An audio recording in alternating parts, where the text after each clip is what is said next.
और रही बात मेरे और आम आदमी पार्टी के बीच संबंध की, उसके बारे में मैंने कभी छुपाया नहीं। इसका मतलब शायद वो ये कहने की कोशिश कर रहे हैं कि देखो भाई, मैं अपना पास्ट नहीं छुपा रहा।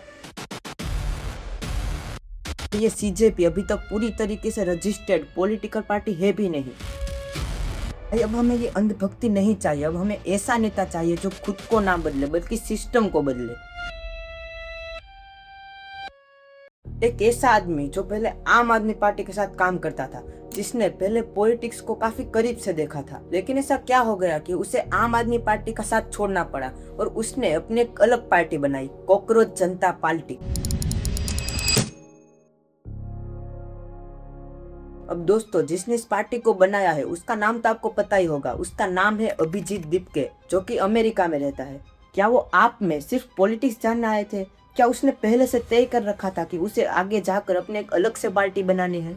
इस पार्टी के बीजेपी से भी ज्यादा फॉलोअर्स हो गए। जहां पर बीजेपी को 9 मिलियन फॉलोअर करने में पूरे 40 साल लग गए, वहीं पर सीजेपी यानी कॉकरोच जनता पार्टी को 22 मिलियन फॉलोअर करने में सिर्फ 10 दिन लग गए। लेकिन दोस्तों, यहाँ पर ये 3 सवाल काफी इंटरेस्टिंग है। पहला सवाल, क्या अभी भी अभिजीत दीपके का आम आदमी पार्टी के साथ कोई कनेक्शन है?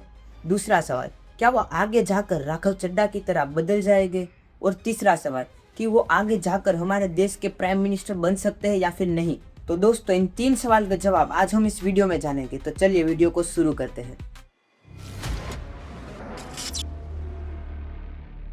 तो हमारा पहला सवाल ये है कि क्या अभी भी अभिजीत दीपके का आम आदमी पार्टी के साथ कोई कनेक्शन है या फिर नहीं?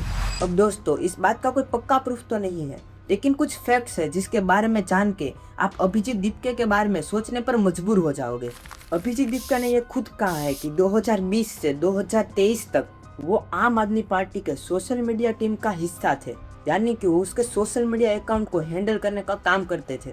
लेकिन दोस्तों, इस वक्त उसका एक ट्वीट इंटरनेट पर काफी वायरल हो रहा है। इस ट्वीट में अभिजीत दीपके के साथ जो नेता खड़े हैं उसका नाम मनीष सिसोदिया है, जो कि आम आदमी पार्टी के एक बहुत बड़े लीडर। लेकिन आप जान के हैरान हो जाओगे कि उसे शराब नीति घोटाले के केस में अरेस्ट कर लिया गया था और उसे करीब 17 महीने की जेल हुई थी। और इस ट्वीट में उन्होंने ये लिखा है कि चाहे मैं आपसे जितना भी दूर हो जाऊं, मेरी आपके प्रति वफादारी कभी कम नहीं होगी। लेकिन अब अभिजीत दीपके बोल रहे हैं कि पिछले 2 साल से वो अमेरिका में मास्टर कर रहे हैं और इस वक्त वो आम आदमी पार्टी से पूरा अलग हो गए हैं। उसका आम आदमी पार्टी से कोई कनेक्शन नहीं है। लेकिन दोस्तों, अभिजीत दीपके ने हमारे कुछ पुराने नेताओं की तरह अपने ट्वीट्स डिलीट नहीं किए। अब इसका मतलब शायद वो ये कहने की कोशिश कर रहे हैं कि देखो भाई, मैं अपना पास्ट नहीं छुपा रहा।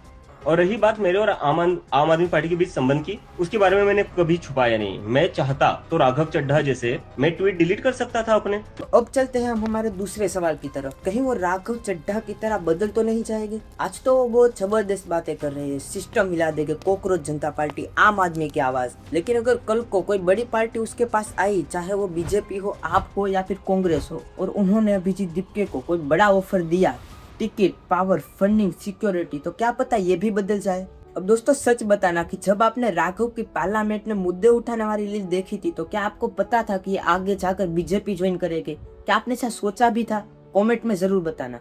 अब कोई नेता बदल जाए तो इसके बाद में हम क्या होते हैं? एक आम आदमी। हम फिर से एक नए नेता की तलाश में निकल जाते हैं कि एक नया चेहरा आता है, उम्मीद जगती है, लोग सपोर्ट करते हैं, फिर वही चेहरा उन सिस्टम के साथ घुल मिल जाता है। अब ये सारी पार्टी आपस में लड़ती रहती है, स्कैम, करप्शन, ड्रामा, ये सब चलता रहता है और बीच में हम पिसते रहते हैं और फिर से वही पुराना चक्कर शुरू हो जाता है। और इसलिए मैं आपको कहना चाहता हूँ कि सिर्फ रील्स, मीम्स और इमोशनल पिच देखकर मत भड़को। दोस्तों, अब बात करते हैं सबसे बड़े और इंटरेस्टिंग सवाल की, क्या अभिजीत दीपके आगे जाकर हमारे देश के प्राइम मिनिस्टर बन सकते हैं या फिर नहीं? दोस्तों, ये मूवमेंट इतनी तेजी से फैला है कि लोग सपने देखने लगे हैं कि ये चेहरा आगे जाकर देश को बदल देगा, प्राइम मिनिस्टर बन जाएगा। लेकिन सच्चाई क्या है? अगर ये कॉकरोच जनता पार्टी सच में एक बड़ा मूवमेंट बन गया, अगर लाखों लोग रोड पर उतर आए और अभिजीत दीपके 4 से 5 साल तक लोगों के इश्यूज पर काम करता रहा, तो हो सकता है कि आगे जाकर सच भी हो जाए। दोस्तों, अभिजीत दीपके अभी अमेरिका में है और ये सीजेपी अभी तक पूरी तरीके से रजिस्टर्ड पॉलिटिकल पार्टी है भी नहीं।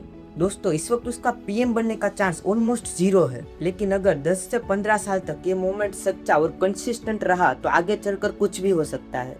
आखिर में बस इतना कहना चाहूंगा कि जब अभिजीत दीपके के पास पैसे या फिर पावर का ऑफर आया तो वो क्या करते हैं, बस यही देखना है। क्या वो सच में अलग रहेगा या फिर से पुरानी पार्टी की गोद में जाकर बैठ जाएगा? भाई अब हमें ये अंधभक्ति नहीं चाहिए, अब हमें ऐसा नेता चाहिए जो खुद को ना बदले बल्कि सिस्टम को बदले। अब उसे बहुत सारी धमकी मिल रही है, तो अब हमें ये देखना है कि वो इस धमकियों से डरते हैं या फिर नहीं।